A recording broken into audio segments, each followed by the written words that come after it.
Hello mga frenny! May nagtanong, may kita ba talaga sa pagre-reels? May kita ba talaga sa pag-upload ng mga content and videos? Yes, may kita po talaga. 2023 na, yan pa rin yung tinatanong mo, ano ba yan? Pero kung ikaw ay emerging content creator, nag-uumpisa pa lang, I suggest na mag-focus ka muna dun sa pinagkukuhaan mo ng income.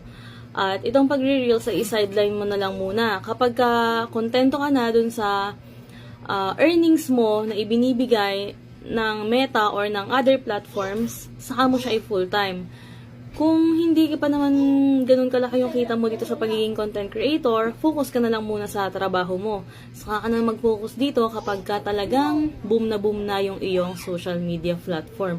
Kasi, mauubusan ka ng panggastos pag ito lang yung inatupag mo.